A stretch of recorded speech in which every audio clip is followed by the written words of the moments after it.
Welcome back to Into the Night, a Moon Knight podcast. A podcast dedicated to everything and anything Moon Knight.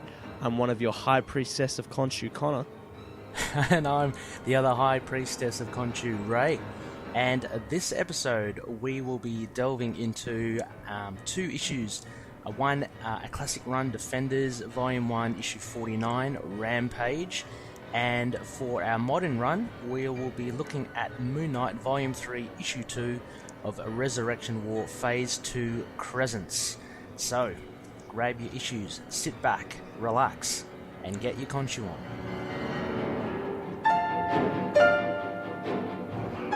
Yes, welcome back, and I feel I may have mumbled over the word priest and said priestess. I'm not sure. I'll listen to the back sometime. Regardless, we're here, we're in the now.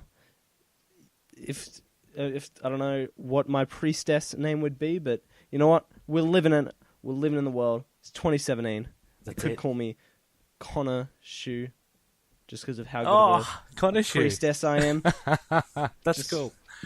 But yes, we actually have a cracking week. Our last sort of big episode for the year. We've got two continuing issues from last week. Quite a bit of interesting news that will spark a bit of discussion about Moon Knight in comics and on screen, as always. So, but before we crack into that, Ray, how have you been doing? Hey, how are you, Connor Shu? I am going pretty well indeed. It is the silly season. I've been eating a lot of chocolates, and I've been getting larger and larger. But yeah, it's the last episode of the year, so looking forward to it. What a cracking maiden year we've had, Connor, for Into the Night. It's been grand. So yeah, looking to going off with a bang. How about you? How's the week been?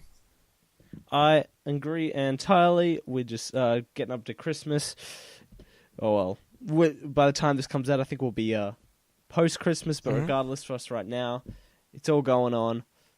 All just sort of, being nice to just chill out and read as many comics as I can. Oh, We yes. got Marvel Unlimited, just binging all the way through. Big Comixology sales on now. Local stores are having their sales are coming up on Boxing Day, so I am basically a glutton on both chocolates and comics, so... I am broke. That's what I'm really trying to say. Oh yeah, we'll all be broke, pretty much seeing into 2018, I'm sure. What have you been reading, by the way? Oh, I got a bit going on. I've got a reread of Transformers, More Than Meets the Eye. I'm cracking on to more Ghost Rider with the Jason Aaron run. Yeah. Taking my time with that one, back through Runaways before I hit the TV show. Oh yes. Yeah. Yeah, excellent. I've just cracked open just this afternoon. I've started on Essex County, Connor. So I know that you're a big fan of that. Yeah, I'm really enjoying it. It's an easy read. I didn't realize. I mean, it's very deep as well, but I didn't realize. Just I guess Lemire's dialogue is very short and sharp. So I've gone through the first book. I think it's about that little boy Les on the farm. It's been pretty cool. Yeah. Yeah, and I'm reading the second volume of Southern Bastards as well, which has been a cracker of a read. I really am enjoying that. And also reading Jason Aaron's Ghost Rider as well, which kind of ties in well to this episode, Connor. But we'll get to that shortly. That is for sure. Well, I suppose with that, we better crack onto the news. And opening this story, before we head into big old 2018, we have a preview for issue 190 of the new Moon Knight series. A big 4-page preview of which...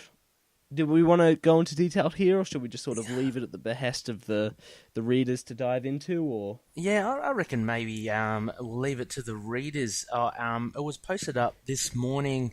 My deep throat contact over at Twitter somehow got hold of them, and so I posted it up. But I know a lot of the loonies want to kind of be not spoiled or anything like that. So yeah, I mean it's on the Facebook group. Have a read if you want to.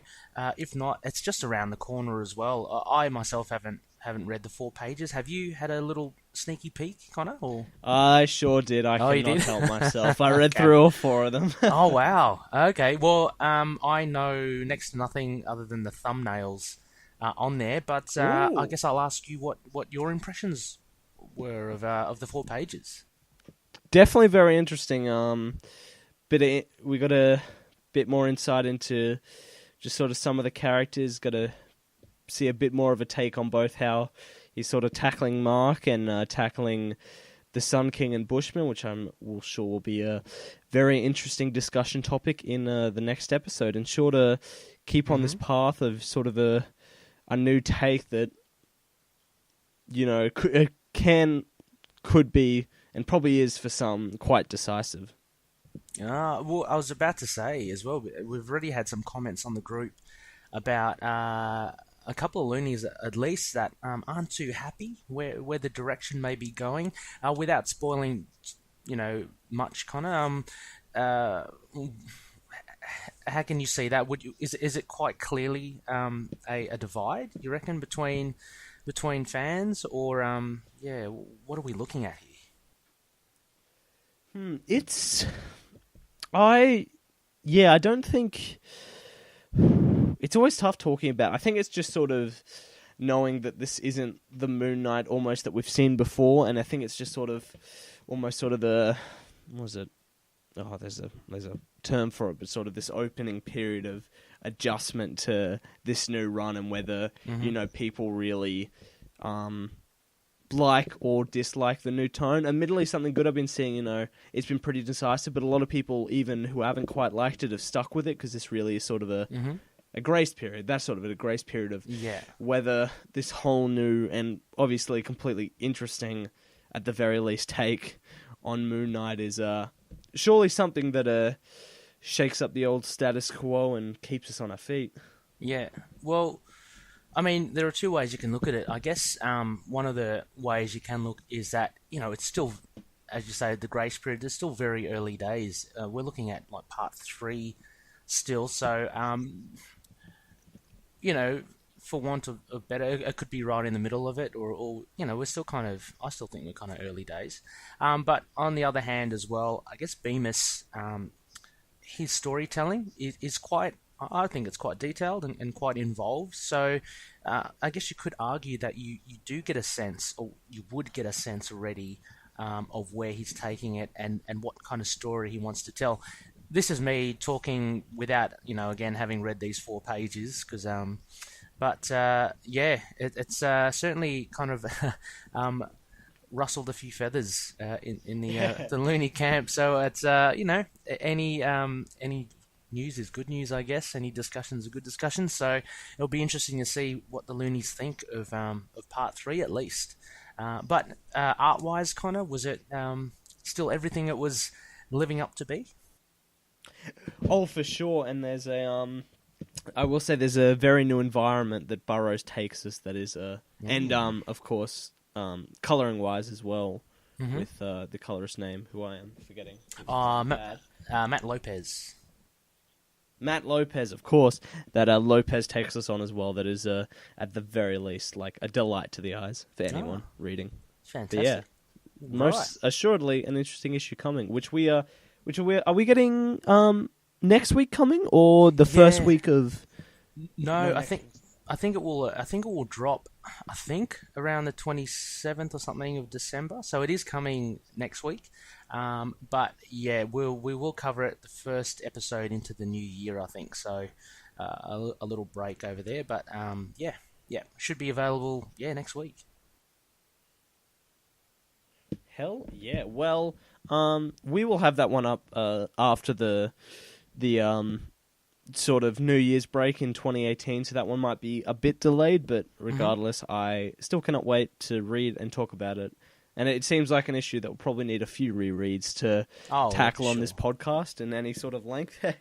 Yeah, no, definitely. It's I mean, if the first 2 issues are any indication, we'll have a lot to talk about for issue 190. Second bit of news, which I thought be good to include in, because we have covered his whole arc with Moon Knight. Jeff Lemire has been nominated as one of the best writers, and I think it is from All Comic. I'm not 100% sure, Connor, do they have their own awards? I really couldn't find what awards it was for, but it was posted up by Valiant on Twitter, just congratulating Jeff that he's been nominated as one of the best writers, and it had a hashtag with all comic as well. So I'm assuming they're the ones that are dishing out the awards. I will most certainly give it a quick look as we're talking. Mm-hmm. But yeah, I mean, very much deserved. He's had a great year, you know. He has. We finished off the year with his Moon Knight, but we got his Roughneck, a new graphic novel by him. His Black Hammer continues to be one of the best sort of, outside of the big two superhero stories, that plays with everything we sort of love about superhero stories. I don't even see how much he's done this year. He's done so much. Oh yeah, it's definitely in the spotlight for a lot of comic readers at the moment. Even one of our favourite podcasts, Serious Issues, for their end of year awards, I think, which they do via voting from the members. Jeff Lemire features heavily again, and I can't remember if it did include. I don't think it included his Moon Knight run, but it definitely included his Black Hammer and I think Roughneck as well. Yeah. Yeah. Oh, yeah. Also, more Bloodshot this year, Royal City. Oh, yes, Bloodshot. Royal City. Royal City is a brilliant read for any avid comic readers out there. Pick that up for sure. It's a very sobering tale, I think, and kind of very down to earth about a family. So Jeff Lemire nominated, and as an MK alumni, we wish him the best, and I hope he comes away with the prize. Couldn't agree more. And speaking of, actually I don't have a segue here. I had one, I lost it. So I guess you could say the lack of a segue was really damning for my podcasting career, because we got solicitations this week. No, I'm running on fumes here, guys. When it comes to my segues, they've slowly progressed, degressed ever since this podcast has started. They're below the graph now. We're not even looking anymore.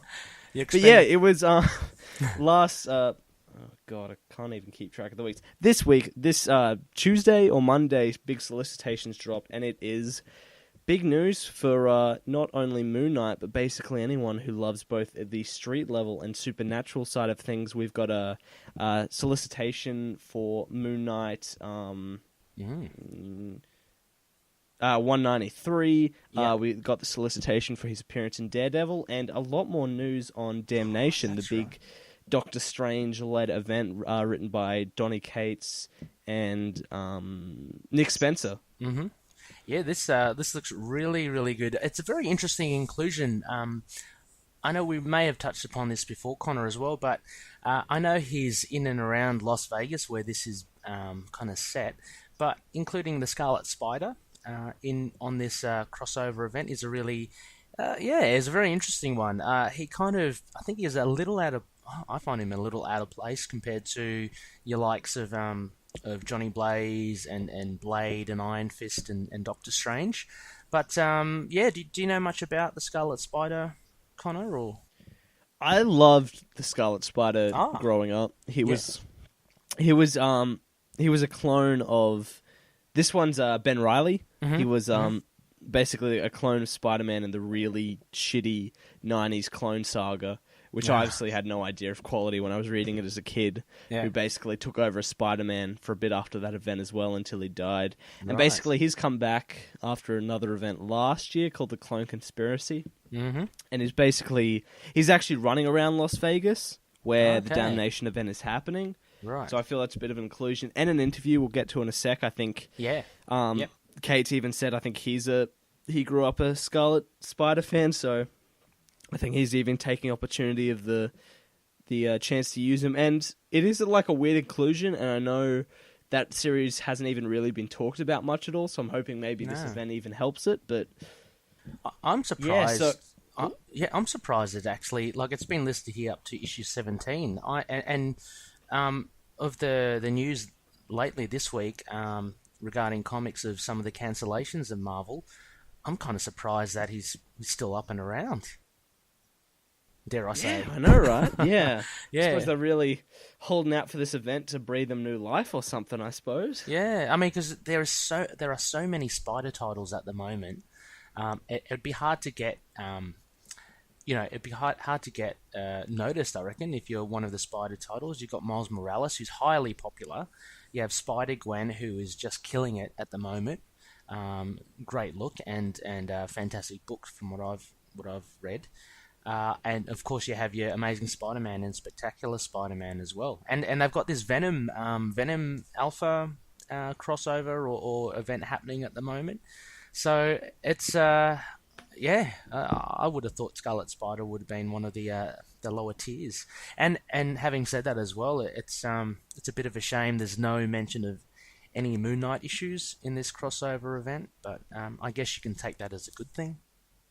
Yeah, they're not forcing him to sort of cut out of his story to join in. Yeah, but so this poster, which we'll put up in the notes, it's got shows 4 issues of Damnation, but I believe from the interview from Donny Cates is a 5-parter, so it might bleed into May, I guess. Yeah, that was weird. There's more interviews that will with Cates. It references a 5-issue series. Yeah. So I suppose maybe there's still a chance for him to tie in, but yeah, we know we've got tie-ins in Doctor Strange, Scarlet Spider, Iron Fist. We have a Johnny Blaze Ghost Rider one-shot, which is cool.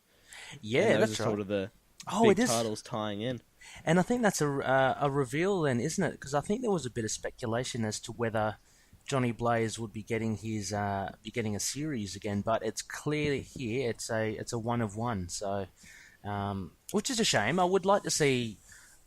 Currently, is there a current Ghost Rider title running around at the moment, or has a Robbie Reyes one ended? I'm not too sure, Connor. Yeah, the Robbie Reyes one ended at like issue 5 or something. Oh, really? Sadly, at the start of this year. So, yeah, there's absolutely. Oh, he's in Spirits of Vengeance. Spirits of Vengeance, yeah, that's which may have also ended. It's sure. Issue 3. It's got 2 more issues to go, so not long. Okay. But Ghost Rider really hasn't featured prominently in there. I mean, for a title called Spirits of Vengeance, you'd think there'd be a lot of Ghost Rider action. It's very much a.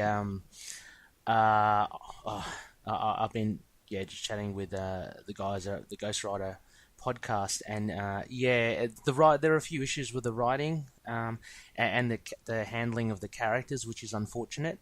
It could have been so much more. Was the takeaway from it? Look, I'm enjoying it still, but it's by no means outstanding or anything. So yeah, it's a shame that this is only a 1 of 1. But look, 1 is better than none. Always look on the bright side.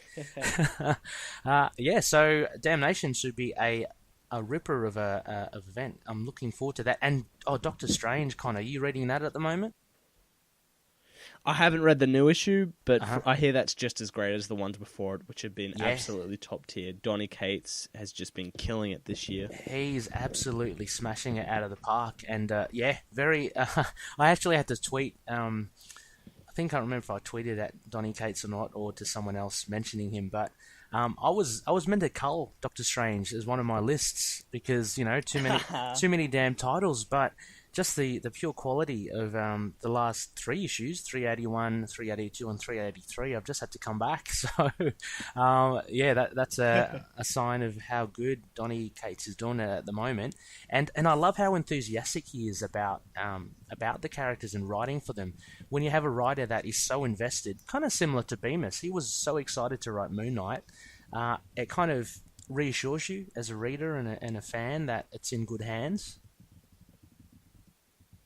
I 100% agree. I think Marvel's got a bright future ahead if they continue letting creators like these do as they do. And speaking of Bemis and Moon Knight isn't directly tying in, but from the covers we've seen, one with Mr. Knight pretty prominent on the interviews, and the fact we know he's sort of a part of almost a makeshift team in this big fight. It definitely seems like Moon Knight isn't being shunted as a one-off street level. It seems like he's going to be really in this sort of desperate fight against Mephisto.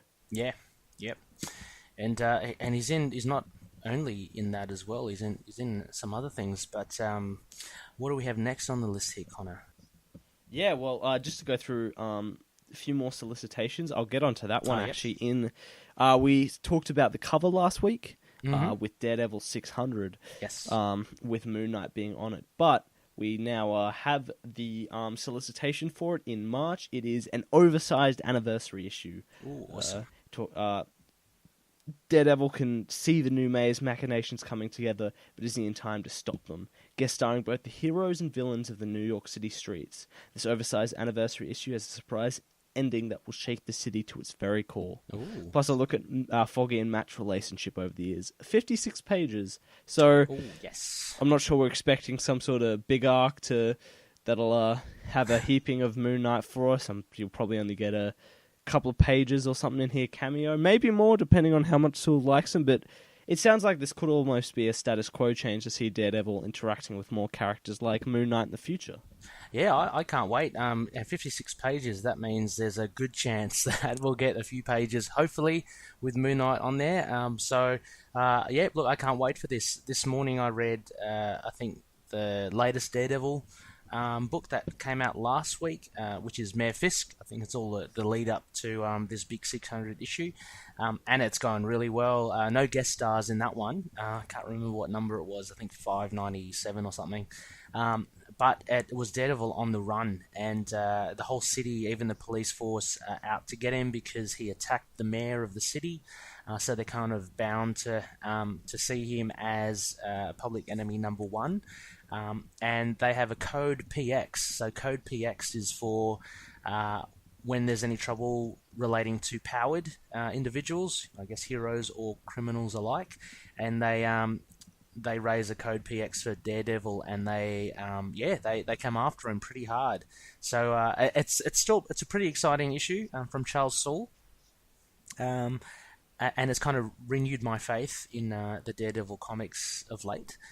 So this 600 should be pretty good actually, and I'm interested to see how, because at the moment Daredevil's very much by himself. I'm interested to see how he'll rope in the other heroes of New York to help him. I mean, I know he's part of the Defenders, which I think was released this week as well, last week as well, but I haven't read yet. But but very exciting stuff. Yeah, awesome. And I always keep meaning to catch up on Daredevil. Maybe issue 601 will have a jumping on point for me or something. Yeah. Whoops. Yeah. Just have to go back. I hear it has gotten pretty great. Seems you're enjoying it. Yeah, it kind of petered out a little a few issues before, and just before the Mayor Fisk arc, they had this small little, I think it was a two-parter, 2 or 3-parter about Daredevil fighting this crazy beast of the hand and trying to save Blind Spot, his Robin, so to speak. But that was pretty good actually. It had some really cool art. I can't remember the artist's name off the top of my head, but it kind of reminded me of Lee Weeks a little.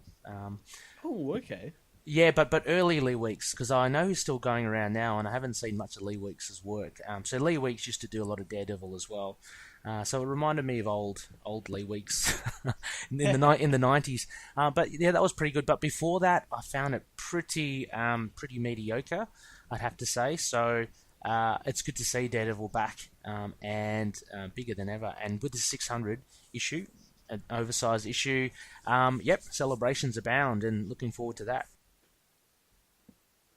For sure. And I suppose the real reason we'd always be checking our solicitations, we have Moon Knight issue 193, writer Max Bemis, Jason Burrows, art and cover, Crazy Runs in the Family, part 6, 2 avatars enter the jungle, only one will leave. The Sun King's ritual of ascendance is prepared, but Moon Knight won't go gentle. With, as you pointed out, a very sort of Predator-esque cover of Moon Knight standing on his cape atop a tree, looking down at the Sun King leading a pack of almost guerrilla mercenaries. Yeah, although unlike Predator, he is in no way invisible.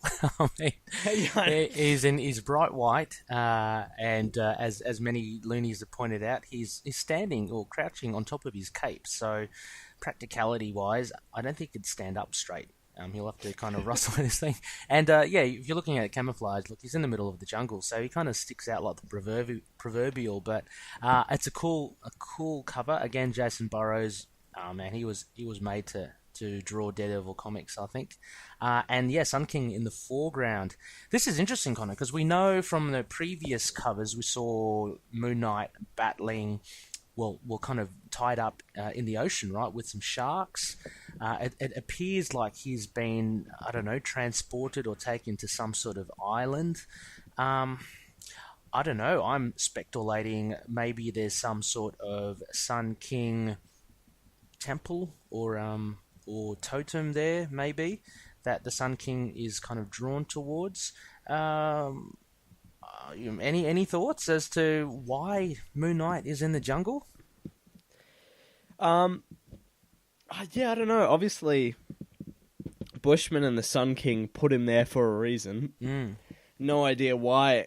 And actually, that's pretty good speculation. I don't really have much to add, but it certainly is a whole different scope for Moon Knight. Definitely, maybe trying to take him out of his element, put him in the weakest spot he can be. Yeah. This isn't his sprawling urban streets.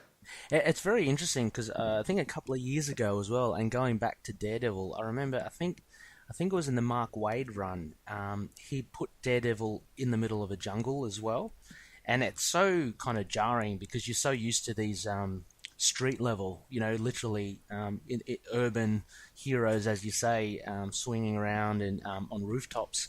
But to have them in the jungle is so weird. And with Daredevil, it was very strange because with his heightened powers, he was finding it very difficult to latch onto stuff because I guess the surface area of the jungle's different, the noises are different. So he was really disoriented. It would be interesting to see how Moon Knight handles it. I mean, not to say that he's got heightened senses, but he does have a soldier's background as well. So guerrilla warfare is not unknown to him. But again, having said that, he does stick out. So I don't know how he'll go. He'll go guerrilla on these guys. But it's exciting to see actually, and. I'm wondering. Look, I just threw that out there with the Sun King thing. It's weird, right? Because the Sun King's meant to be of an Egyptian mythology, right? So, I don't know why there would be some sort of temple on an island somewhere. But I guess we'll just have to wait and see. We've got like 3 or 4 episodes to find out. Honestly, it's so far in the future and such a big jump. Almost, it seems like such massive speculating. But I guess we have so much to see with how it turns out. But it really just seems such a stark contrast from the issues that comes before it. It is, and it's gonna. I don't know. It seems. Sorry. I was just going to finish off that it seems like a jungle is a poor place to put a man who shoots fire from his hands. Yeah, true. Yeah, he could raise the whole things to the ground. I mean, that's not very good and it's not very sustainable. Although, mind you, we do a lot of backburning here. Maybe he can have a job in Australia somewhere. Do a bit of backburning, Mr. Sun King, patient 86. I've kind of forgot what I was. It's okay. That's cool. So, I was about to say, we're only now we're about to get that issue 190 with the Sun King, the cover with the Sun King and Moon Knight with his truncheons battling on the rooftop. How long ago was that we saw that preview cover? So that was like yonks ago, and we're only just coming up to it now. So this is pretty much the same. This will be kind of the same thing. We'll be talking about this months from now, going, oh yeah, we're finally here. yeah. These previews, they give you so much in advance, don't they? Yeah. I mean, almost it feels like maybe not reading them out. If you maybe don't want us to read them out, of course, message in and we can change the way we approach these. But I don't know, it just seems so even hard to fathom right now. Which, like you said, will become so natural after we hit this point. Well, it's pretty cool as well. In these solicitations, anyway, I think they are kind of like the Netflix. You know how the Netflix shows have synopses as well. They, masterfully written, so they actually say a lot but don't tell anything. I think these bullet points are along the same lines. I mean, it says two avatars enter the jungle, only one will leave. That's a very thrilling statement. And very final statement. Very final. Well, true. Oh, okay, yeah. So part 6. This might very well be the end, as well. And the Sun King's ritual of ascendance is prepared. I mean, look, it's very vague, but it does give a little taste. So that's pretty cool as well. So we mentioned earlier that Donny Cates had an interview with, let me just see, CBR, I think, Comic Book Resources, and they spoke to him about Damnation, the events, and look, there was a little mention here of Moon Knight, just basically how Donny Cates was excited to write characters such as Blade and Moon Knight and Iron Fist. But he goes on here kind of to say, basically, that Damnation is going to be kind of like the Annihilation crossover event in Marvel. By that, he means, I guess, it will lay the foundation for the magical corner of the universe, much like Annihilation did for the cosmic. So that's a pretty big call, I think, and there must be massive ramifications for this. I had the exact same thought. I love that cosmic era. I love what the Annihilation event it did. I'm following that, and I really hope that that's sort of what we will see. I think that interview, didn't really tell us all that much. Just maybe sort of boosted your faith a bit more in the event. But when I think about it, all those titles that are tying in the effect of Annihilation, the repercussions after, that's a big thing with titles like Iron Fist. We may get another Ghost Rider series probably after that one shot. Can't wait. Depending on how that sells. And, I mean, if that is, true of issue, if that issue 6 is pretty final of Moon Knight, who knows, we might have issue 7, 194 of the Moon Knight run sort of being almost even have its own ramifications with Damnation as he returns to his city streets that we might see as well. Yeah, because I'm still kind of trying to piece together the mystical element, like Moon Knight's mystical or his supernatural. If you look, Donny Cates describing this as the supernatural or horror elements as well. The magical side of Moon Knight is quite subtle, I think, compared to obviously Doctor Strange and even Iron Fist, who uses he uses his chi, summons his chi, and there's a magic that I guess is behind that with Kunlun. But Moon Knight, I don't know. Did you ever see a mystical element to Moon Knight and Khonshu as well? I mean, yeah. Do you see any mystical content there, Connor? I think I do. Like you said, it's very subtle, but the Ellis and kind of what Bemis has started have definitely sort of ramped up. Not so much even the Bemis run has sort of brought a lot more, I suppose, supernatural enemies to Moon Knight's doorstep. But I think the Ellis run sort of proved that why he himself is not super mystical, he has a lot of mystical understanding.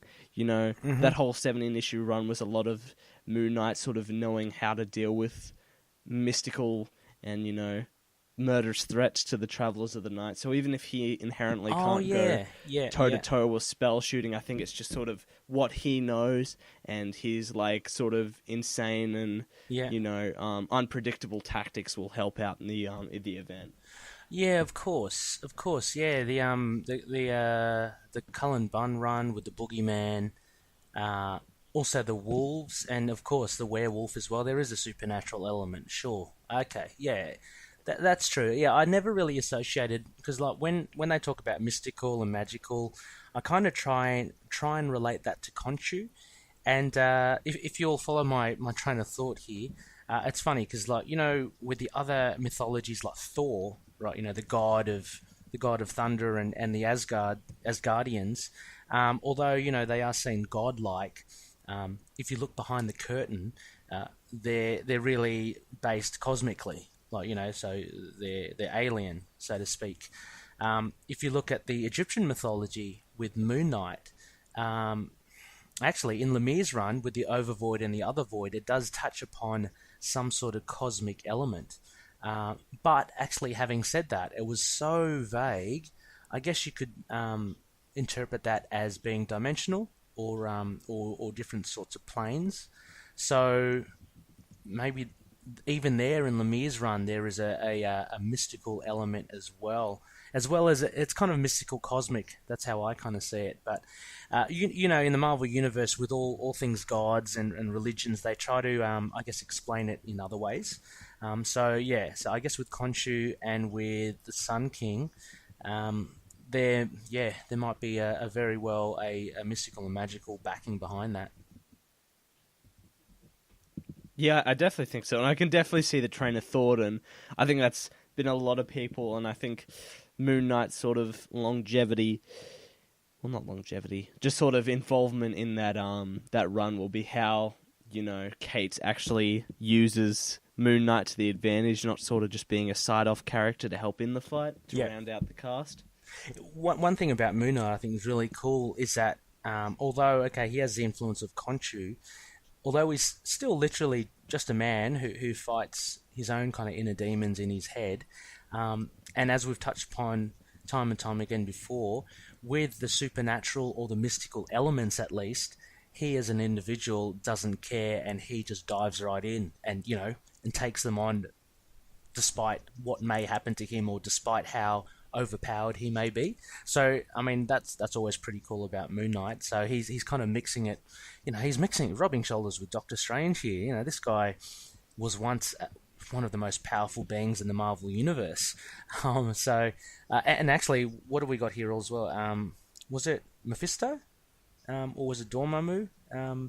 That was kind of touched upon. I think actually in the in that solicitation you can see Mephisto in the background of Damnation. Yeah, Mephisto's the big bad of the event. Yeah, so Mooney's up against it's no Conquerlord. There's a bigger fish here. So anyway, I just want to say that's one of the cool things I love about Mooney. He'll take him on. He doesn't care. And finally, Connor, I guess the last bit of news before we dive into the reviews for this episode, what do we have? Yeah, so in what came as a tweet from Marvel YouTube sort of head and one of the host and creator of the YouTube show, put up a tweet that essentially telling us to keep an eye out for Agents of S.H.I.E.L.D. in 2018 with that may involve Jeffrey Ward, and she put the hashtag Blade down the bottom, and with us seeing Robbie Reyes in season 4 of Agents of S.H.I.E.L.D., I think it sounds pretty likely that Blade will be in, which sort of opens the question of, even as we move into uncertain times with possibly Netflix and the streaming service, we may, even if the Netflix service remains, we may see Moon Knight reborn in possibly here with Blade and Robbie. Mm-hmm. What do you think? I'm actually liking this idea. I mean, previously, as we always talked about, Netflix being the real fit for Moon Knight with his kind of gritty and violent tendencies, just having seen how they handle Robbie Reyes and Ghost Rider on S.H.I.E.L.D., and now teased with apparently Blade possibly showing up, I think it'll be pretty exciting to see. I'll be all for the ABC to have Moon Knight in their stable, and as long as he's kind of mixing it with Blade and Ghost Rider, you've got your Marvel Knights right there. That's exactly what I was thinking, and Blade isn't exactly the most PG-friendly character when it comes to his stories of blood, guts, and vampires. So there was a lot of talk long ago of a Blade comic series coming out with his daughter that never eventuated. Do you remember that, Connor? No, No? actually. Oh, okay. I think it was. I don't know if it was the beginning of this year or even it might have been the beginning of last year. But they were talking about there'll be a comic book series, and it will be based on Blade's daughter, and she kind of takes up the mantle. So you'll see a bit of Blade, and people were speculating as to whether, since Wesley Snipes is a bit long in the tooth to carry on the title, if they were actually to do something, it would be a great opportunity to kind of revamp the legacy and have a younger female version of Blade. So there was a lot of talk, but the book never came out, and I don't know whether Marvel just canned it for some reason, or the creative team moved on to somewhere else. But that was the last I actually heard of Blade, and then only now recently you do actually see Blade popping up every now and again, a lot more frequently. Like in Spirits of Vengeance, he's in there. He was in, there was a really weird book where I think he, I guess, with Howard the Duck. I think it was with Original Sin. I think it was in that kind of crossover event in Marvel. So he'd popped up every now and again, and you know how that kind of might be a forewarning that we might see Blade on the silver screen. This all kind of points towards that. It's funny, actually. David Walker always wanted to write a Howard the Duck and Blade series because of that. Oh right, yeah. Because of the that issue. Yeah. Ah. He always spoke about it when he was writing Power Man and Iron Fist. Ah, right. Yeah, I mean, but look, I reckon Blade's awesome. I'd love to see him back. And I was a big fan of the movies. When the first Blade came out, that was just groundbreaking, and it's still kind of considered the first, I guess, Marvel film like to bring comic books into the cinemas. That really kind of started a success of translating comic books onto the big screen. And I loved it. And the Daywalker, the whole idea that he's kind of a half breed and he can walk during the daylight. He's got all the powers of the vampires. It's just really cool. I couldn't agree more. As always, honestly. Well, what do you? I think regardless, yeah? This is. Oh yeah, I was just sort of saying with all that and just sort of everything, it definitely seems good news for Marvel wanting to bring their smaller scale characters to the silver screen as well. People worry about the X-Men and Fantastic Four coming back, meaning we won't see our smaller tier characters. But Blade hasn't even really been in a comic before this year. No, for a number of years, really. Yeah, like he's been sorely missed by a lot of people, but the fact that they're bringing him, possibly, or at least if this rumor is about, then it's most certainly in talks to bring him to probably one of their biggest non-Netflix shows. Then obviously, there's still a lot of love for Marvel and these characters and wanting to bring them to the silver screen. Yeah, well, what are your thoughts on Blade potentially being part of the ABC stable as opposed to Netflix? And Moon Knight, potentially. We're all speculating here, but would you be happy with that, or would you? Obviously, I think I would prefer it on there, just sort of more stories they can tell, plus obviously they'd get them more own dedicated shows, but yeah.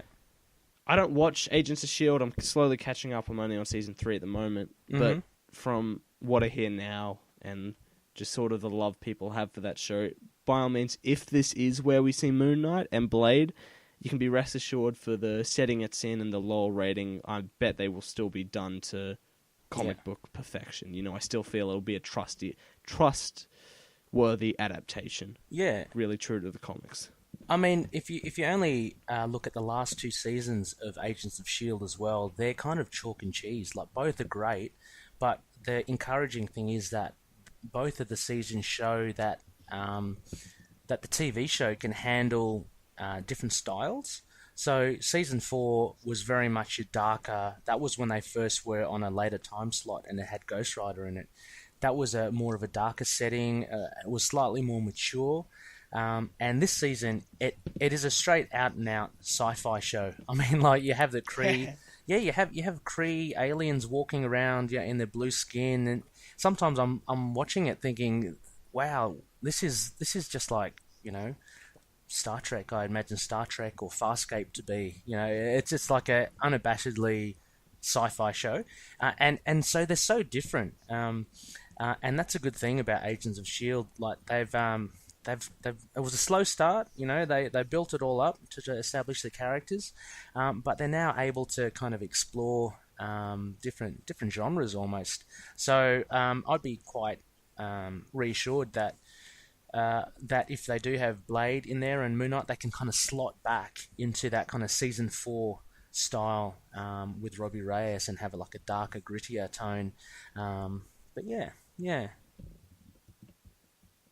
Yeah, no, I agree.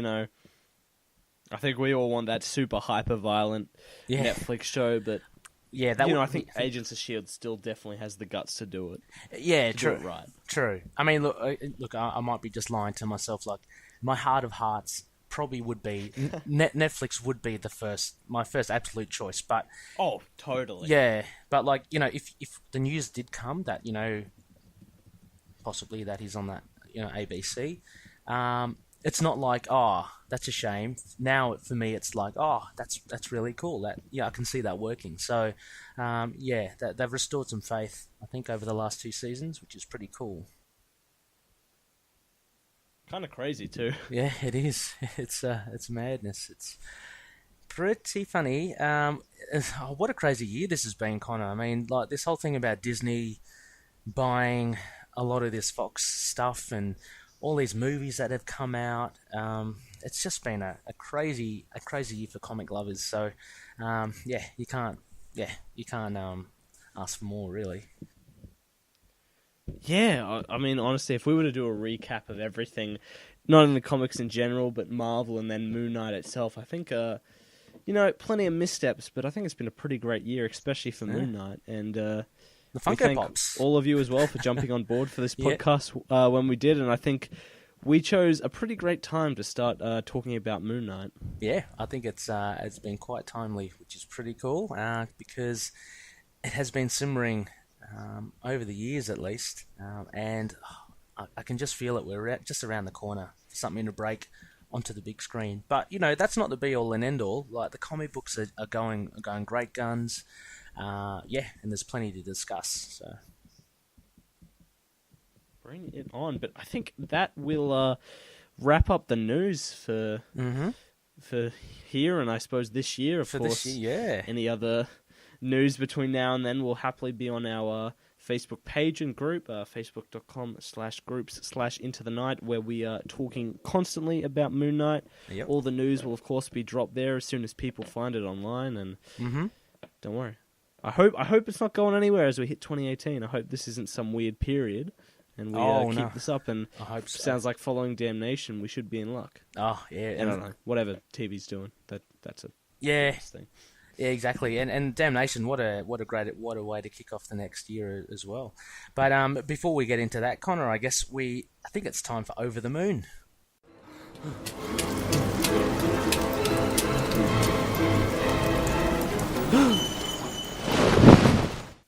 I think it sure is, and we have, just like Damnation itself, a bit of a tie-in to a certain Spirit of Vengeance coming in to narrate our bare bones for our issues coming up. We have Defenders issue 48? 49? And 49, there you go. And Resurrection War issue 2. So I think we'll leave it to the boys over at Spirits of Vengeance podcast to kick this one up. Take it away. All right, everyone. This is the bare bones narration for the Into the Night podcast. My name is Chris Munn. I'm one of the hosts of Inner Demons, the net's best Ghost Rider podcast. And with me, as always, is my co-host, Brian Fist of Khonshu Biggie. What is up, Brian? How is everything going, Chris? That's great. All right, so the guys from Into the Night have asked us to do guest narration for a couple of the comics that they're recapping, and that's exactly what we're going to do. We are going to do 2 issues. The first is going to be Defenders Volume 1, issue number 49, titled Rampage, from July of 1977. It was written and colored by David Anthony Kraft, with artists Keith Giffen and Mike Royer, letterers Irv Watanabe and Mike Royer, and edited by the legendary Archie Goodwin. So, Moon Knight swings through the street of New York, having only recently escaped a death trap concocted by the villainous Scorpio. He's in search of the Defenders, and although usually a free agent, Moon Knight is in need of their aid if he's to save Jack Norris from Scorpio and a decidedly sinister Nick Fury. Scorpio also has Nighthawk captive, as was shown in the previous issue, number 48, and is intent on using Nighthawk's vast wealth to fund his evil project. Jack wonders how Scorpio came to formulate his plan of the Zodiac Chamber, and Scorpio is only too happy to indulge them with his origin. It so happens that he isn't the first but the second Scorpio, with the original villain dying at the hands of Nick Fury. Upon his death, the Zodiac Key is discarded and almost forgotten, if not for Fury's brother, who covertly retrieved the key for his own use. The power of the Zodiac Key ultimately maddened him, and as he became the second Scorpio, Nick Fury also inevitably defeated him and took the Zodiac Key away. Fury later used it to impersonate Scorpio to infiltrate the crime cartel known as the Zodiac, all whilst his brother, the defeated Scorpio, lay in wait, hoping to take back what was his. Through an endless search via secret transmission channels and ultimately dumb luck, the Zodiac Key was reclaimed once again, which allowed for Scorpio to return and to build on his plan for world domination. Meanwhile, back at the Defenders' living quarters, Hellcat and Valkyrie receive an astral message from Clea at the Sanctum Sanctorum, telling them that Moon Knight has arrived and wishes to see them.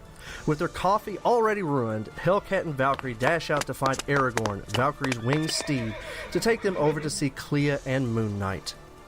Back at Scorpio's lair in New Jersey, Jack Norris is shocked to see Scorpio activate the Zodiac Chamber, and it buzzes to life, thanks to the Zodiac Key and an immense surge of electricity.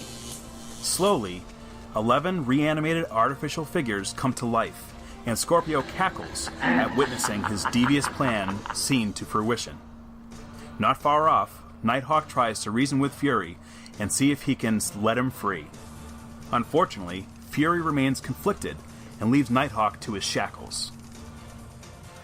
Back in Greenwich Village, Moon Knight, Valkyrie, and Hellcat plot to get the Hulk alongside them to go and rescue Jack Norris. They find the Jade Giant in the park, having only recently scared off a group of picnickers in order to steal their food. The trio plead with the Hulk to help them rescue Jack, but the Hulk is not interested in the slightest. He's tired of humans and fighting and just wants to be left alone. Valkyrie regrettably annoys the Hulk, hoping to anger him. She gets what she wishes for, and after destroying the picnic table and food, he charges at her. The fight spans across the city as Moon Knight and Hellcat join Valkyrie in taunting the Hulk. And now, foul demon, face the vengeance of the Moon Knight, and the moon will not tolerate your interference. Their plan, though destructive, appears to be working. By angering the Hulk, they aim to lure him towards Scorpio's lair in order for him to fight and defeat Jack Norris's captor. With crescent darts thrown, kicks to the head, and tires hurled, the trio simultaneously manage to rile the Hulk while also keeping him away from the curious crowd of onlookers. They head to the Lincoln Tunnel with the Hulk in tow. But the Hulk proves smarter than they anticipated, and he waits for them at the end of the Lincoln Tunnel, having vaulted across the entire width of the river. Moon Knight calls in Frenchie in the Mooncopter to assist, and under a hail of gunfire, the Hulk looks up from whence the bullets are fired. With his attention now turned towards the flying Frenchman, the trio escape out of the tunnel and jump onto the Mooncopter's rope ladder to be whisked away. The Hulk, not easily defeated, latches onto the tail of the Mooncopter with an almighty leap.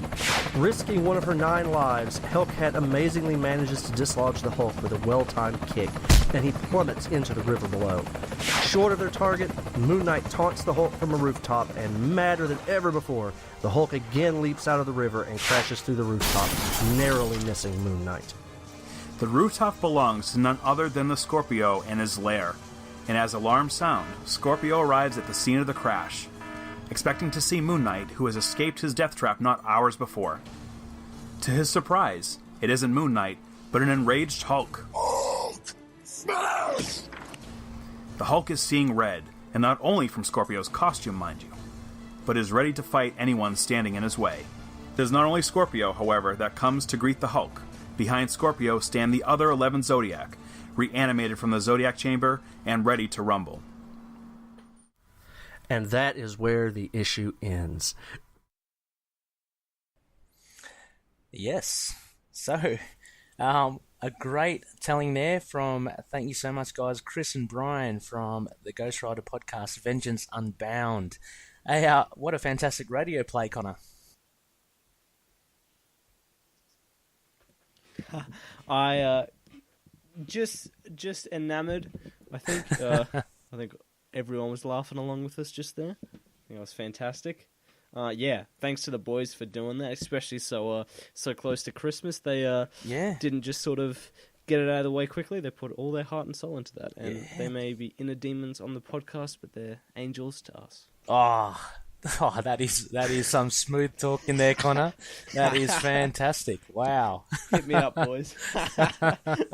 No, but yeah, really, really much appreciated. That's so much effort put into that, and it's a great way to kind of relive the issue, Connor. So plenty happening here in this issue of 49, and compared to last week's issue 48, I found this a lot more enjoyable. How about yourself? I thought it was the exact opposite. Oh, really? My score definitely increased for this one. I thought this one was just... I'm not sure what was... I feel it was better written, but at the same time, I think I enjoyed how bad it was good it was last issue, that this one had an improvement and therefore kind of didn't have me as much. Oh, right. Yeah, I just love the old punchy. So, any fights with the Hulk is pretty cool. And, anyway, let's get into it then. I'll ask you maybe, Connor, if you want to kick off your first aspect. Yeah, well, look, how about we start... Oh yeah, let's kick off with my first, with Moon Knight, actually. He is, once again, from last issue, really the one keeping everyone up to speed. He gets the Defenders in to help Jack Norris, or start the plan to get Hellcat... Well, it goes to the Sanctorum, it gets Hellcat and Valkyrie, who gets Hulk, sort of. And sort of entirely leads the charge. Once again, this issue would be nothing without Moon Knight, They would just be dead in the water without Moon Knight. What a hero. And Moon Knight here is written really snarkily. If you've ever read some Moon Knight, like his own series, and he's had that bit of snark, imagine that like taken to 11 on the dial, and it almost seems like the author's commenting on what happens through Moon Knight, which was kind of delightful to read. Yeah, I reckon you'd be snarky too if you had to tell these other heroes how to do their thing. But absolutely right. Again, there's a big push here for Moon Knight to actually direct this whole caper. I mean, the idea was to rope in the Hulk and use the Hulk because, let's face it, he's acting like a big kind of petulant child, to kind of rope him in and help him out to save Jack Norris and Nighthawk. Moon Knight was instrumental in it. Again, makes me think, Connor, that there was a massive push by the editors to kind of get Moon Knight in the spotlight and try to garner him more fans. What do you reckon? I think so as well. This kind. I think exactly what I was thinking last issue. Just sort of this kind of cool push, bringing him in from his own series, and it's probably the biggest title he's been on. I have no idea how well these things sold back then, but I imagine Defenders was a pretty decently bigwigs title, or at least bigger than something like Werewolf by Night or Marvel Premiere could provide. And I think the writer, whose name I've forgotten.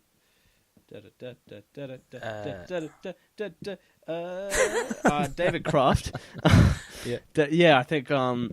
I think he was definitely sort of given the push to promote Moon Knight and just sort of had fun with it, sort of used everything to the advantage of a Moon Knight's arsenal, and Mooncopter we saw flying about, as ugly as it was. Frenchie, reference to Frenchie as the pilot. Yeah. The truncheon, the crescent darts, I think. Yeah. Looking at it from that perspective, I think Kraft actually did pretty well with promoting this cool-looking hero for a new audience as well. Yeah. And just ones wanting more of his capers from back then. Yeah, true. Because it really does give him time to like flesh out, what he can and can't do. There's a certain freedom that he has as well because he's not part of the team. So he can do things on his own and investigate a bit more. But as we mentioned, he does call on first Clea because he goes to the Sanctorum. And asks Clea to contact Hellcat and Valkyrie. It seems that telephones weren't in existence back in the day there, Connor, because it's quite extravagant. When Moon Knight wants to call on someone, he goes to a sorceress to magically telecommunicate. But Moon Knight is doing really well. And look, I think it's the first. Maybe the only chance we get to see Moon Knight go toe-to-toe with the Hulk, which is pretty cool. Actually. But yeah, he does, like as you're saying, he's pretty snarky as well, but he's quite wily. I mean, if you look at trying to trick the Hulk, when the Hulk falls from the sky from Hellcat's kick into the river, it's Moon Knight that takes the initiative and gets himself dropped off on the rooftop of Scorpio's lair. Just to kind of lure and bait the Hulk into actually crashing into the lair. So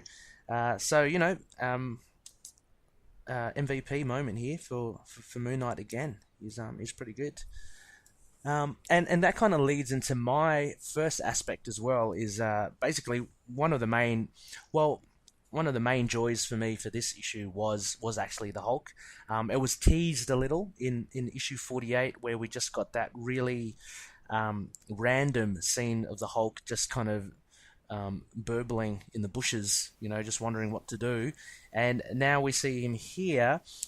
It's a little flat, I think, on Kraft's behalf of fleshing out the Hulk here because he ends up just scaring people having a picnic and just eating their food. So it's a pretty odd and a pretty simple way to explain what the Hulk is doing in the park.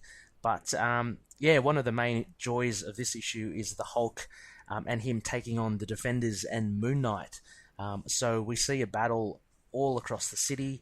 And what I loved at first, you get to see Valkyrie's strength. That's a bit later. She tosses a tire at him.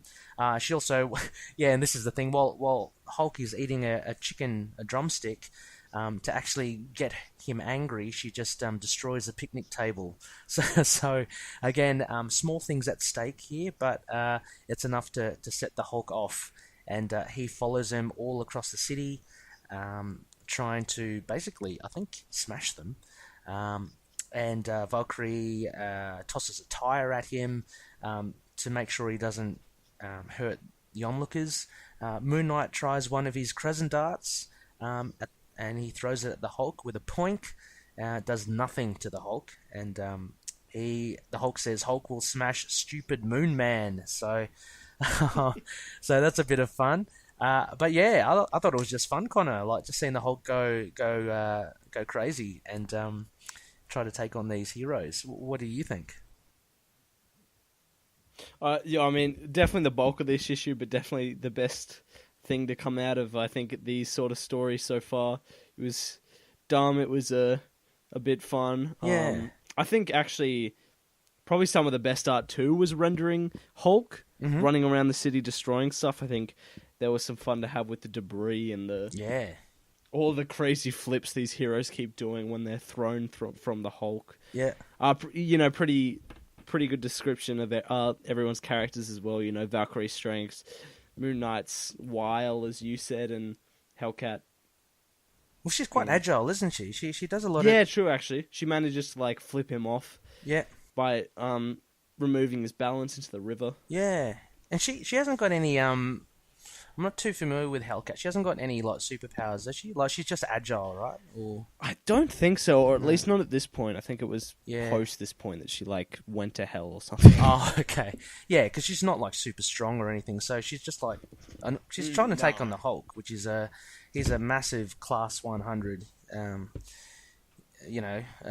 Super being. I found this a lot more enjoyable than the Scorpio side of the story, which is admittedly the main bit of the story. And it's just a lot of dumb fun with the Hulk. And them smashing stuff all throughout the city. Like we talk about, Man of Steel, the movie, and how much damage he does to the city. You just got to look at the Hulk, and these guys just tear through. So That's my third big aspect. Oh yeah, just sort of. My second one. It's just there's plenty of terrible ideas. Yep. I'll get to some in a bit. But the biggest one is definitely just running Hulk through the city. Mm. They're losing so much to rescue like one guy. Sure, that might be stopping some weird Zodiac people, but yeah. It doesn't balance out, does it? They are millions and millions of dollars worth of damage here. But thankfully he doesn't kill anyone, which is good. That we know of, but I don't think he does. He's the Hulk. He's generally pretty good. But Valkyrie tears off a tire from a taxi. That's not very good, is it? And there's a lot of whams and bams. The buildings. I don't know what happens, whether the Hulk punches the building or it happens a couple of times. I mean, there are a few silly ideas here, Connor, as well. I've got a couple up my sleeve as well. What are your other ones? I think with the big reveal of Nick Fury in this issue as well. Yes. The idea of the LMD was stupid. I'm just sort of flicking through as well. I think one of the biggest, and it kind of ties into my other aspect about Scorpio's origin. One of the silliest things was the Zodiac key. And how it was lost and later found. Basically, there was an original Zodiac. He gets defeated. He loses a key. This Zodiac finds the key. It gets lost again, and there was a duplicate key. This is all done in like footnotes. A duplicate key was sent to Earth by aliens as a ploy, and a second key was spawned by Satan in a Ghost Rider issue. Blah, blah, blah. All that happens. And then the real Zodiac key, or whatever, I think from the aliens, falls out of the sky, hits the head of a hobo. He finds it. He sells it to a pawn shop. And by pure coincidence, the brother of Nick Fury finds it and buys it for a couple of bucks. For $10 it looks like. I mean, come on. That is really... that's a bit of a stretch, I think. I actually know that was totally it. I was flicking through. I was like, I knew there was something, and it's totally that. Yeah. The amount of just ridiculous footnotes in this. There's just like, see, Agents of Shield 1, Agents of Shield 5, Avengers, Defenders 47, Fan Mag. Yeah. What else do we got here? It's a blatant thing, isn't it, for Marvel to try and get you to get the other issues to kind of make sense of all this. Or if you're half interested in. As the Zodiac key and Scorpio, but there was that one. I like the exploding coffee pot as well. Hellcat ruins a coffee and Valkyrie says, why did you scream? Oh, I'm just so darn nervous. I can't even make coffee. I mean, I don't know why that was put in there. Maybe for gags. It was kind of funny for all the wrong reasons. I think that's like the weirdest thing about this sort of run of issues, and I have no idea how long Kraft spent on this title, but these story ideas almost seem so half-baked with just sort of the Defenders lineup and Moon Knight's involvement, almost Marvel being like, here's these characters, write about them. Yeah. Get people to buy the titles, and it's just such a weirdly half-baked story with so many... weird ideas. And I mean, exactly as you put, half-baked. I mean, that's the whole thing with the Hulk in the park. It's almost as if Kraft's going, okay, so what's he doing in the park? he must be looking for food. Oh yeah, let's have him kind of take a picnic. Like it's really really weird. You know, these are such little stakes, yet they are like crucial points to the story. Like you're kind of wondering why should I be worried about a picnic? You know, thing. Why is a Hulk there? Yeah, stuff like that. So, a few little weird ideas. I do like also as well on page 22, you can see Scorpio applying his makeup as well. So Yeah. he's got that weird orange lower half of his face, which is the only bad bit I think of his costume. Again, if we were gonna compare him with Conquerlord, he's got a pretty cool costume, but I don't know why he covers the lower half of his face with orange. And what was the thing about the LMD, Connor, as well? Yeah, we got the realization of Nick Fury. Oh, yes. Being an LMD, that's why he's sort of been evil and Yes. not the Nick Fury we know. Yeah. That's conveniently, you know. Yeah, and this LMD seems to have so much trouble with what's his name, bloody Scorpio doing it. He might as well have gotten someone else that isn't just a dumb LMD to do it. Yeah. I know we needed the shield connection, but it's all over the shop. I think that's my biggest takeaway from this issue and everything we've read so far. Yeah, it is a bit weird, and thank God they kind of retconned a bit, because Dan Slott has used the Zodiac and the Zodiac Key in recent runs of the Amazing Spider-Man, and that was a lot more entertaining, I think. I mean, this is entertaining in a different way. We're talking again Bronze Age stuff. But yeah, the Zodiac is still definitely around, and Slott loves using, near forgotten characters. This story is kind of all over shop. The only other thing I'm kind of interested in as well, which will be shown on the 50th issue of the Defenders, would be the other Zodiac members. Like on that last page, Connor, we get Scorpio. And we get to see the start of one of the Zodiac members. You know, the very hairy man on the left. But the others are in silhouette. So I'll be keen to see, the other members of the Zodiac and what they can do. Yeah. What was I going to say? Oh yeah, there's a whole one issue left in this little story too. I hope I do hope the Zodiac sort of get a bit more time to play, even if the whole next issue is just sort of punchies. It has all the Zodiac members to good effect. I feel like they should have been introduced earlier. Yeah, they should have had this weird kerfuffle. I feel like it would have been more entertaining with those guys in it. Definitely, it's that they left them all too late, and it looks like it's they're only going to come out during the climax. But, the fun thing is that we get the Hulk as well. Are you a fan of the Hulk, Connor?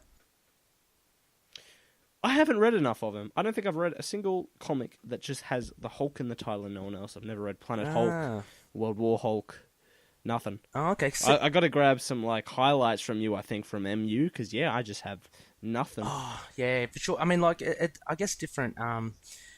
Look, back in the day when I was a young fella as well, before the Avengers, before we didn't have all that sort of stuff, and the Hulk and Spider-Man, of course Batman and Superman, were big things. You still see it these days. You can get the costumes of Spider-Man and Batman.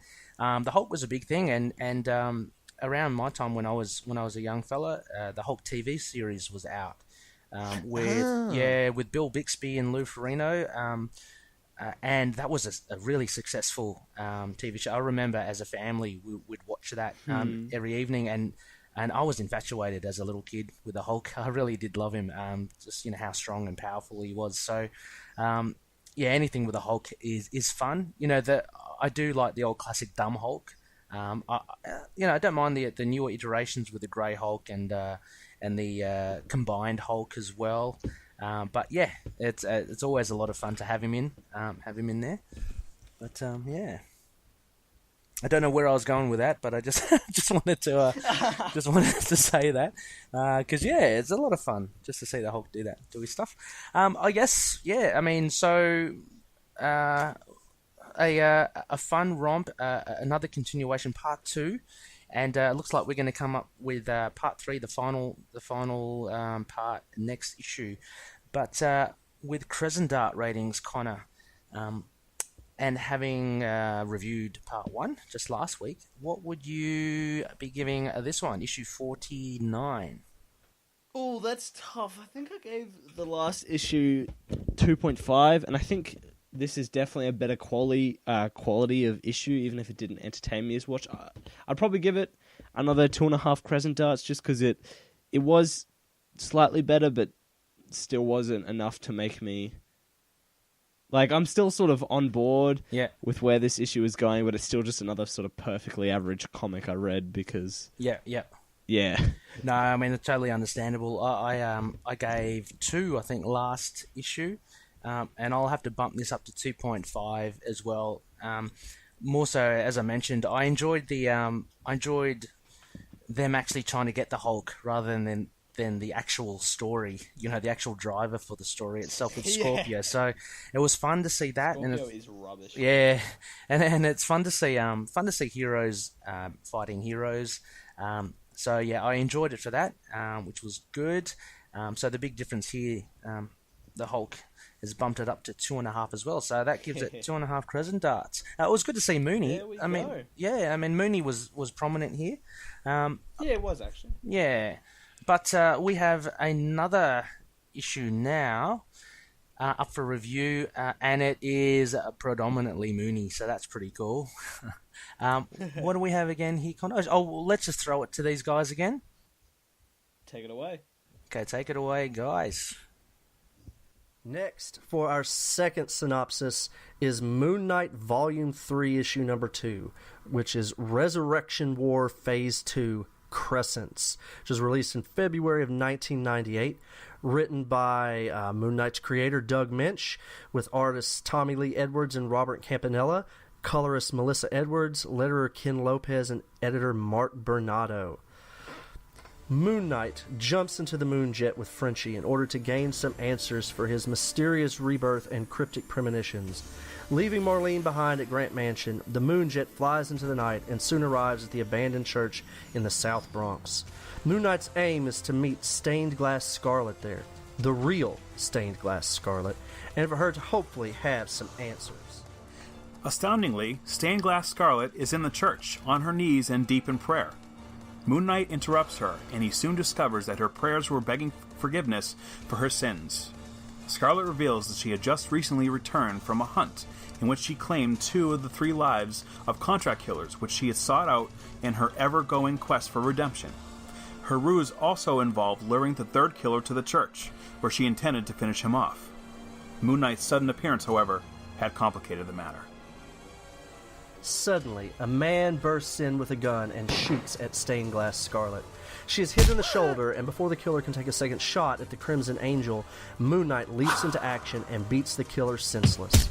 Shockingly, an arrow bolt pierces the throat of the man, and Moon Knight turns around to see Scarlet, crossbow in hand, and having finally claimed her intended victim.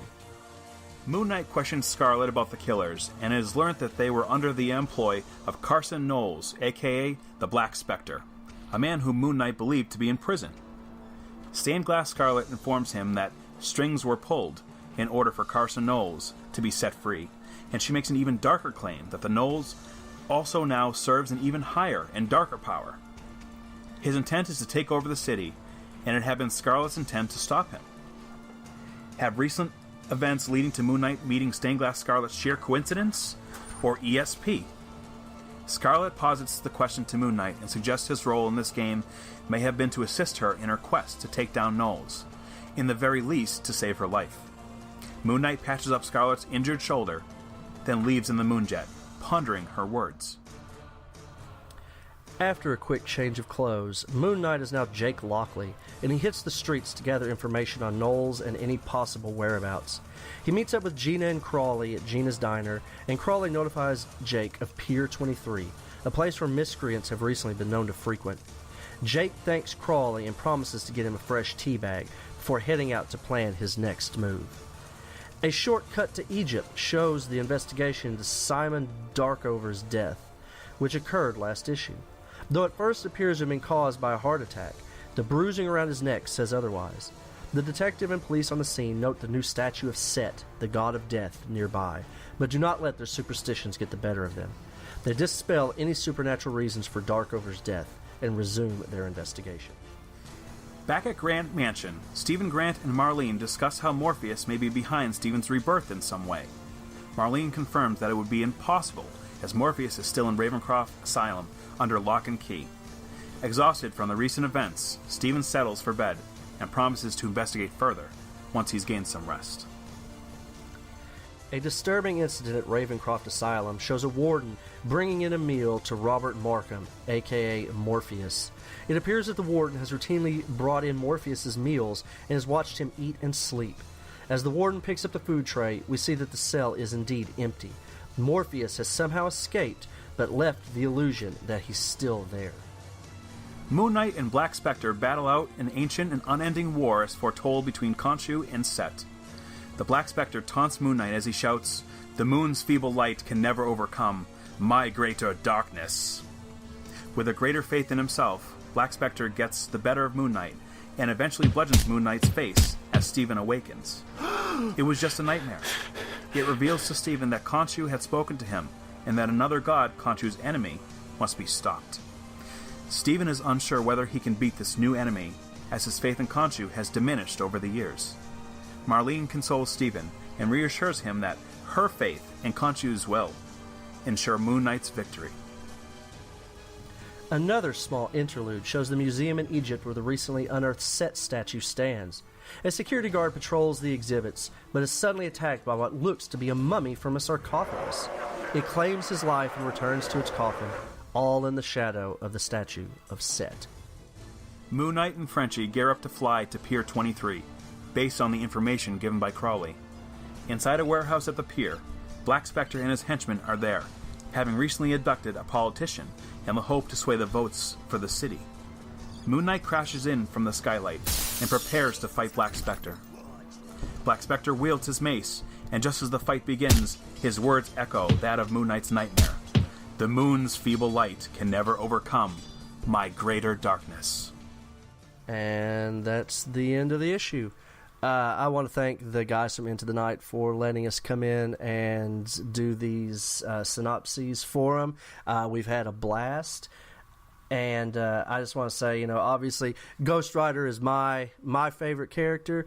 But one of my kids, Logan, is 9 years old, and his favorite character is Moon Knight. He loves Moon Knight, and that's actually what he's getting for Christmas is a couple of Moon Knight books. So he's gonna be really happy to know that I did something on a Moon Knight podcast.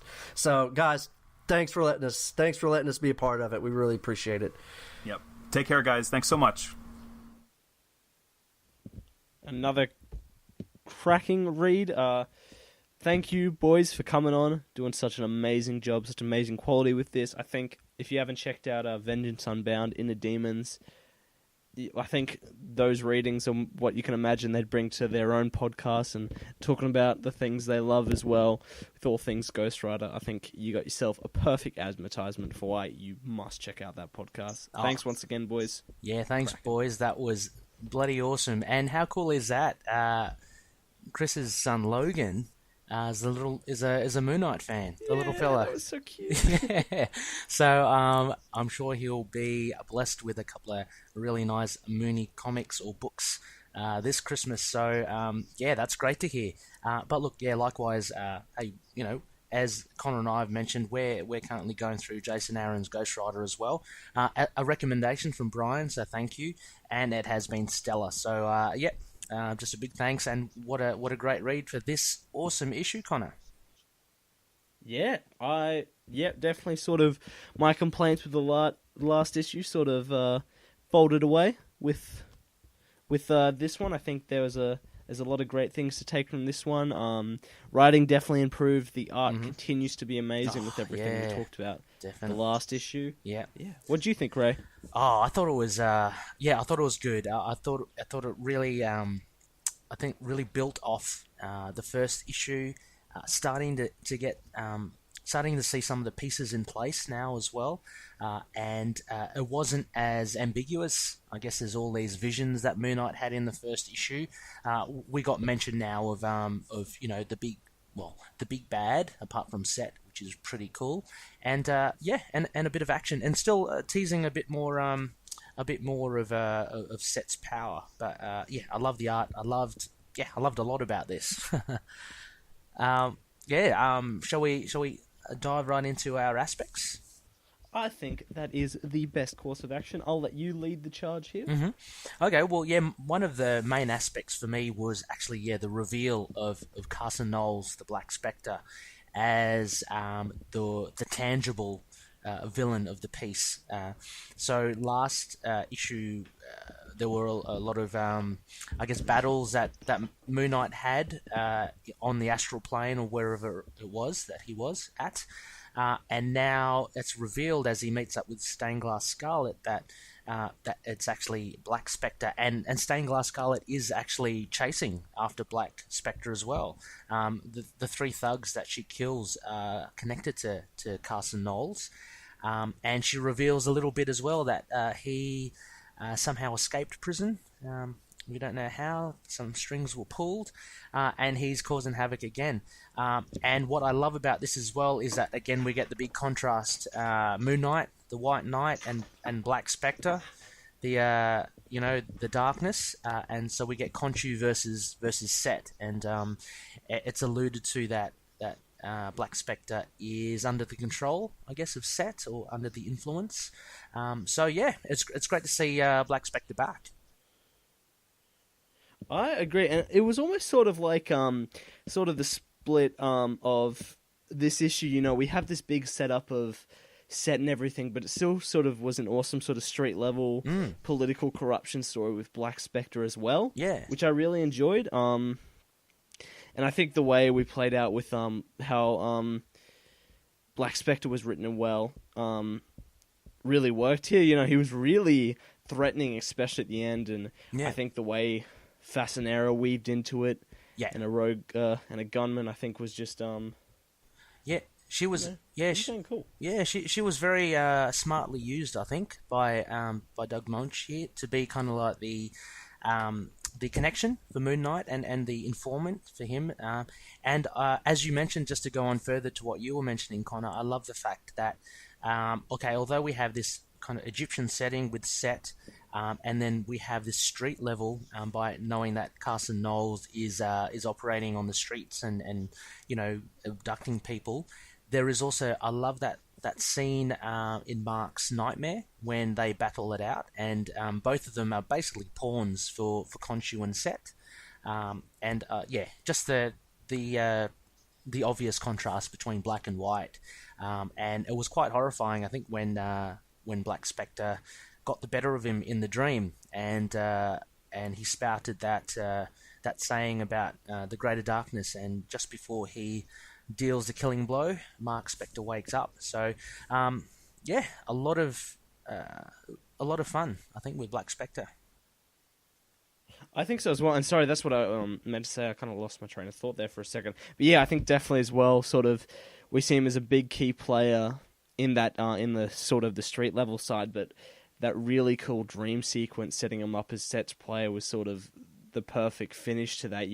We get to the ending of this issue and we're only just seeing Moon Knight battle it off with Black Spectre, basically just over bloody basically political disputes, but then you think back to the dream and you're just sort of swirling with the fact that he's also going to be almost the inevitable leading the charge of Set's army against Moon Knight and protecting the light. Oh yeah, absolutely, and is almost a behind-the-scenes thing, isn't it? With Set, he's kind of controlling. It seems like he's influencing Black Spectre, and we've seen from the first issue, and this issue as well, how Mark is speaking to Khonshu. So both men are being controlled, so to speak, by these greater powers, and it's yeah, it's great to see. I do like Black Spectre as a villain, one of Moon Knight's rogue gallery villains. He's pretty cool.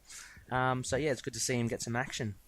How about one of your aspects, Connor? Well, actually, this leads pretty... Sorry, just plug in my charger so my laptop doesn't die. Oh, I think this fits pretty perfectly into mine when it comes to the battle of, light and dark and the main players that, I think this almost has some interesting parallels with what's happening in the Bemis run at the moment with the Sun King and Moon Knight with Ra and Khonshu. This is also yet another thing of Khonshu versus another god. Mm-hmm. And the real big play here is that, the pretty awesome thing I got out of this that really interests me for the next things to come is the fact that Mark's kind of having a crisis of faith. Black Spectre overcame him in the dream because Black Spectre has such a sort of belief in the power of evil, and that's what Set sort of lives off and will lead his army of darkness with. And, Moon Knight's just returned from the dead, and he's not sure whether he'll find that power to defeat such an evil, even as he dives into battle at the end. And I think my interest in seeing where the series go, obviously there's a lot of things, but I think Mark's personal turmoil in the two issues is sort of where I hope to see this play out the most. And Munch, as the Moon Knight writer, is definitely, I like the way he's played so introspectively with Mark here. Mm-hmm. Last issue with the conversation with Jack Russell about the different meanings of the moon and its light, and this issue with plenty more trippy dream sequences. I think just my sort of most enjoyable takeaway is that sort of introspection. Yeah. Oh, yeah, no, for sure. I do love that aspect as well of basically Mark not being 100% sure of himself, and that being shown with him not having much faith in Khonshu. So you have your hero kind of flawed in a way because they're not confident, and then you have this unstoppable, almost dark force that is 100% behind its convictions, and that just makes it for more of a thrilling confrontation, I guess, because we're backing, so to speak, I wouldn't say the weaker one, but we're backing someone who isn't sure of themselves. It's a good technique by Munch as well, and I like, as you mentioned, Connor, it does hark to the current run, doesn't it, with light versus dark, but in Bemis's one it's more so Khonshu as the I guess I was about to say as the dark. Wouldn't you? You'd think it is the dark because it is the night, and the Sun King as the light. So kind of a flip here, but in this run, Moonlight is very much the light versus the dark, which you can't get any darker than Set, the god of dark, the god of darkness, and it'll be interesting to see Set. I wonder if Bemis does introduce Set in there in the current run. So if you have the likes of the Sun King, Amun-Ra, and then you have Set, then you have Khonshu, it'd be a pretty cool tussle, three-way tussle, I think. Yeah. Maybe a bit of Conquerlord in there as well. Oh, Conquerlord, why not? With his alligators and his trapdoor, he's got it all set. But it's very cool. Enjoyed it as well. I'm just looking at this page of just before we get into other aspects. The little subplots of Set's influence apart from Black Spectre. So we always get the cuts to Cairo again, where the statue is, and the mummy, comes out and seems to assault one of the security guards.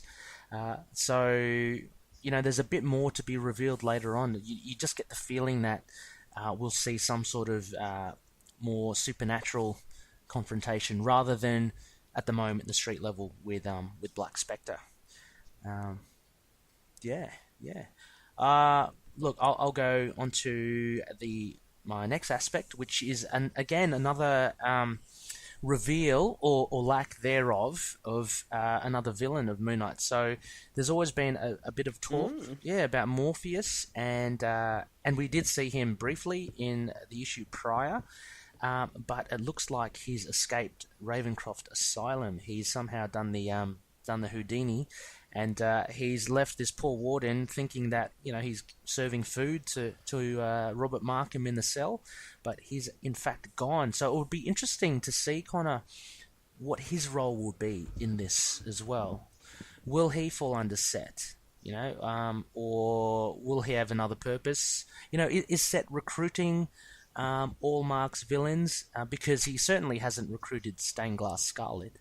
But it seems that Morpheus has a bigger role to play in this. Yeah, I think it's interesting and, interesting, exciting, and a bit almost scary in a way that we're technically halfway through this run and we haven't even seen half of the big bads that show up. I hope Morpheus gets to shine next issue because, he is really interesting, and I think the way he was used in some of my favorite issues, the first run, issues 22 and 23, and the way almost he can almost be used as a weapon here. Yeah, I think it'll be really interesting to see when it comes to a bigger scale fight next issue, next issue, that we'll see Morpheus being used really cool and his, crazy, inventive and almost undefined powers that can be used however Munch wants them to. He's quite powerful. I mean, from our spotlight of him, as well as reviewing his earlier appearance, he will give Moon Knight a run for his money. He's not just a big fellow dressed in black armor. He's a guy that can cast illusions, and he's a guy that can shoot dark ebon energy from his eyes and stuff. So it will be a tough time for Mooney if Morpheus is somehow broken free and come after him.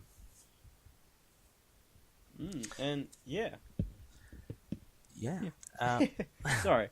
I just don't have much more to add. I think covered it well, and I think that'll leave us nicely on just sort of another compliment for Moach here. Moach. Can't believe we're doing this 22 episodes, still haven't gotten this right. Down pat. I really liked a lot of the poetry almost writing this issue. It's kind of a return to what Moach did best back in the day, as we see a lot of the dream sequences and Moon Knight's interaction with the villain, specifically the scenes with Scarlet Fascinera and the dream scene with Black Spectre, had some really great dialogue, and it was definitely the one I got sort of most attached to and most engaged with. It didn't feel as exposition heavy as the previous issue. This was just sort of Moach getting to write the characters like he used to, but in a new sort of modern sense. Yeah, it's really, it does have a different tone to it, doesn't it? Looking at the Fascinera scene with Mark and Scarlet, I do love how he does make mention again, or Scarlet makes mention again of this ESP, this some sort of psychic connection that they may have, or it might be just fate between these two. But I love that, the ambiguity between the two, that there is definitely a connection between them, but it's just inexplicable at the moment. And I love how Munch kind of teases that again, as well as the with the deities, with Khonshu and in Mark's Nightmare as well. Yeah, very poetic by Doug Munch. Again, just also alongside the writing, again, just the shout out, and you've mentioned with the colours and the art, I think that's it's just really outstanding. I really do love it. Tommy Lee Edwards, he does some really great faces as well as a lot of the light and the dark shadows. Again, as we mentioned from last issue, and Melissa Edwards' colours, her backgrounds just really pop, and I love her really vibrant yellows and crimsons and greens, and it really does set a particular tone for this series. Yeah, we didn't. I didn't include an aspect for the art on this one, but once again, I think it's just flawless. There's just a perfectly nailed style for this sort of grim post-resurrection world of Moon Knight. I think you're right. The perfect mix of almost sort of greens and black, and sort of makes it sort of this really atmospheric, dank story of death and rebirth and evil sort of controlling this world. The emphasis on nighttime, the drawing and inking of Moon Knight with the amazing whites and reds and the detailed faces are just absolutely encapsulating. Even if the story was terrible, you could entirely just read this because of the art. And once again, I love the way that it does intertwine with the story. That poetic writing sort of matches this ethereal presence of both Moon Knight in the scenes with Scarlet Facinera, and Khonshu later on as well really sort of gets that awesome sort of white overlooking figure in a background of a lot of the panels that really sticks out. And once again, the colouring of that white contrasts to the greens and darks that Melissa Edwards sets up in around that white just makes it absolutely pop and stand out as a focal point. Yeah, I mean, and we talk a lot about how Bill Sienkiewicz's art complements Doug Moench's writing so well. I just think Melissa Edwards and Tommy Lee Edwards' art here, I think it really suits Moench's work as well, in a different way. And I think they really do help each other carry this story along. So really enjoyable. Any other points to add? So no, I feel like I covered it there. I suppose I'll kick off the Crescent art ratings, unless you've got something else to add. No, I think it's right for the picking. Yes, well, I think this issue was an improvement for me. In the story way, once again, I really didn't think it was held down by the exposition style of the first one. It was just Moench getting to explore his characters again, the hero he built up, the villains. We got to see more of Jake Lockley here, a bit more of his world sort of properly returning, of Spectre, Stevens, Lockley, all that. The art and colouring, once again, just no faults. I don't think there was really any clunky dialogue except of a weird scene where Moon Knight sort of quotes everything he does, like truncheon, crescent. Oh yeah, that was kind of weird. Yeah. But apart from that, I think this was just a really good issue, and I think I'm kind of am scared that this is where we've gotten halfway through. It sort of got me scared, excited for hoping to see how this will all be pulled off in just 2 issues. But I think it in itself, looking at itself as an issue, was a pretty fantastic read, and I give it a 4 out of 5 Crescent darts. Oh wow, cool. Yeah, I mean, I was impressed with this as well. Again, just as we mentioned recently, the writing and the art, it wasn't too overly written, although there is a lot of text there. But the art from Tommy Lee Edwards, from the shadows to the close-ups of the faces, were really impressive. The colours, just go without saying as well, are really good as well. Yeah, good point, Connor, about it is a 4-part. 4 parts are always tricky because they're, these days they are quite short, and you would think by now that we would be a little further on than where we were, but I think that's down to Moench really setting up a lot in the first issue, which that took up a lot. So might be a little behind, and we'll see what the last 2 kind of give. Look, I'm still enjoy this issue. I'll give it 3.5. So kind of on par with the first one. Although I did like this slightly more, but look, I like to play it safe and say 3.5 again, which again is a decent score, I think. It makes me want to see what happens next. Ending with the confrontation with Black Spectre is always going to kind of keep you wanting more. But let's hope the next issue will kind of at least start, I guess, wrapping up stuff a lot.